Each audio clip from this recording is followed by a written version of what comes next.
कि इन्वेस्टमेंट आ जाएगा।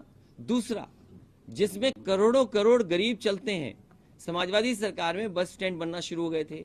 नए मॉडर्न बस स्टैंड कैसे बने, ये सरकार एक भी बस स्टैंड आलमबाग के बराबर का नहीं बना पाए, वो भी उदाहरण है। और सोचिए तो आप इस बात को कि मुख्यमंत्री जी को जो कार्यक्रम करने पड़ते हैं बीजेपी को, आपके ही स्टेडियम पे करना पड़ रहा है। जो लोग कह रहे हैं नाम से शिकायत है, हमारे मुख्यमंत्री जी को यही नहीं पता है कि समाजवादी पेंशन समाजवादी पार्टी की नहीं थी, वो समाजवादी पेंशन महिलाओं के लिए थी।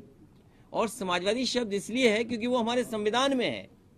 और अगर ये कहें कि राम राज्य की कल्पना करें तो बिना समाजवाद के राम राज्य अधूरा है, जब और बिना सामाजिक न्याय के भी राम राज्य अधूरा है। अगर राम राज्य चाहते हैं तो सामाजिक न्याय होना चाहिए। सरकारी नौकरियों में आरक्षण को लेकर आपने सवाल उठाया, ये उन्होंने लोहिया को पढ़ा नहीं है। मैं ये कह सकता हूं कि उन्होंने लोहिया को नहीं पढ़ा।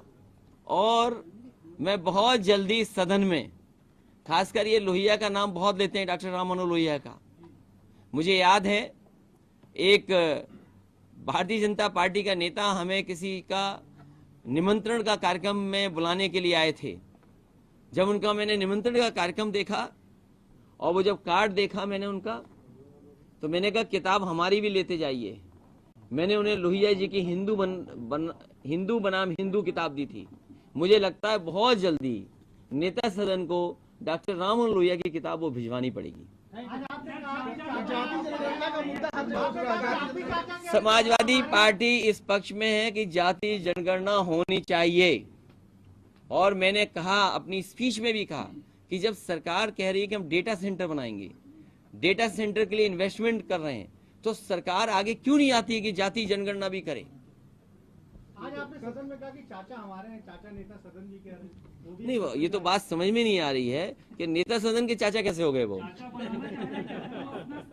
ये चाचा हमारे हैं और नेता सदन के चाचा कैसे हो गए। मुख्यमंत्री कह रहे सरकारी नौकरियों में आरक्षण को लेकर आपने बड़ा सवाल उठाया है, तो आपको लगता है कि सरकारी नौकरियों में आरक्षण की ये 69,000 वाले नौजवान दर दर भटक रहे हैं, ये सरकार जानती है, आयोग की भी रिपोर्ट है, लेकिन उसके बावजूद भी उनके साथ भेदभाव हो रहा है। जो उन्हें संविधान से अधिकार मिला है आरक्षण का, उसके साथ खिलवाड़ हो रही है। और मैंने ठीक कहा और उसका उदाहरण दिया मैंने कि जिस समय समाजवादी सरकार में पुलिस में मेरिट पे भर्ती हुई थी, उस समय नौजवान भर्ती हो गए थे बड़े पैमाने पे। रिजल्ट हाई कोर्ट रुक गया था। जब रिजल्ट डिक्लेयर किया गया तो आरक्षण की व्यवस्था बदल दी। जो बच्चे जनरल में चले गए थे, पिछड़े और दलित, उनको निकाल दिया गया था।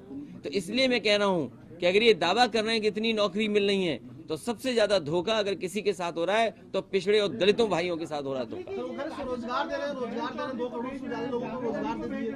क्या जाट और मुस्लिम समीकरण 2024 को देखते हुए है क्या पार्टी का ये? भाई, समाजवादी पार्टी लगातार लोगों को जोड़ रही है।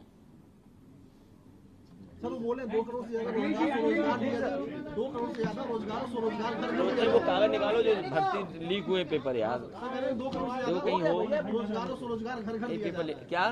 देखिए वो बजट की बात है, लेकिन अगर आप बजट में देखोगे, बजट में क्या इंतजाम है। लेकिन जितने पेपर लीक हुए हैं, आप कल्पना नहीं कर सकते इतने पेपर लीक हुए होंगे सरकार में।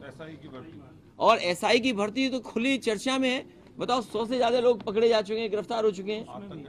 और एक दे दो, कोई सा दे दो। देखिए, जो बच्चे बैठे हुए मांग कर रहे हैं कि उनके भर्ती कैंसिल होनी चाहिए, क्यों नहीं होनी चाहिए। सरकार को ये पता है कि इसमें सरकार को पता है कि उसमें बड़े पैमाने पे धांधली हुई है और टेक्नोलॉजी का साथ लेकर के धांधली हुई है। कोई कल्पना कर सकता है कि इतने मिनट में सब क्वेश्चन पेपर सॉल्व हो जाए। पूरे मिली भगत थी सबकी। जो इंस्टीट्यूशन में जहां पर परीक्षा हो रही थी वो मिली हुई थी इंस्टीट्यूशन, जिसने सॉफ्टवेयर क्रिएट किया वो मिली हुई थी, और लगता है सरकार मिली हुई थी। इसीलिए इतनी बड़ी धांधली संभव थी। बताइए, एसआई की भर्ती में लोगों ने कम समय में सब क्वेश्चन कर दिए। वो बात तो सामने आ गई। हो जाने कितने लोग गिरफ्तार हो चुके।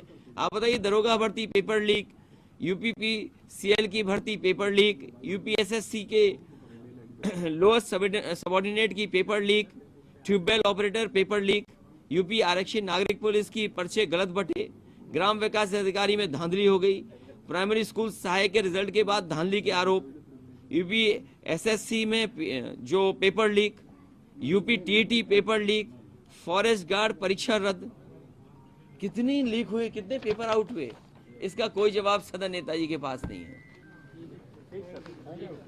चलिए बहुत धन्यवाद।